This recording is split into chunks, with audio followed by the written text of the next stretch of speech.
আসসালামু আলাইকুম। সো প্রায়ই বাইরে যাওয়া হয়, কিন্তু ওরকম করে ভিডিও করা হয় না, কারণ বাচ্চারা লগে থাকে আর আমার এত ভালো লাগে না প্রতিদিন, মানে প্রতিদিন না, ভিডিও করতেও ক্লিপ তুলতেও ভালো লাগে না। সো আজকে একটা ভিডিও করলাম, অনেক দূর একটা পার্কে গেলাম বাচ্চাদের নিয়ে। তো ভাবলাম একটু ভিডিও করি। আউটসাইড অনেক সুন্দর ছিল, বাচ্চারা খেলাধুলা করছে। আমার বাসা থেকে অনেক দূরে পার্কটা।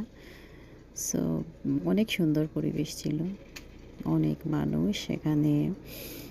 একটা কাঠবিড়ালি ছিল, অনেক খেলা করতেছে, দেখতে পাচ্ছেন। তো এরকমই বাইরে গেলে কত কিছু দেখা যায়। আসলে এদেশে বাইরে না গেলে মানুষ পাগল হয়ে যাবে ঘরের মধ্যে বন্দি থেকে।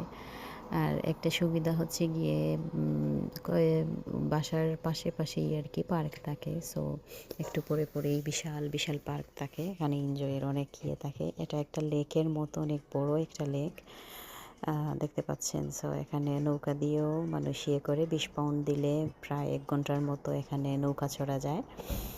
সো আর কবুতর তো আছেই, মানে যেদিকে যাবেন কবুতর, অসংখ্য কবুতর দেখবেন। আমাদের দেশে মানুষ পালে, কিন্তু এদেশে হাটে ঘাটে যেখানেই যাবেন কিন্তু অনেক কবুতর দেখা যায়। তারপর বাচ্চারা একটু প্লেগ্রাউন্ডে খেলা করলো। এই তো সন্ধ্যা হয়ে আসছিল, মানে মনই চাইছিল না বাসায় আসতে, তারপরেও তো আসতে হয়। সে সবাই ভালো থাকবে।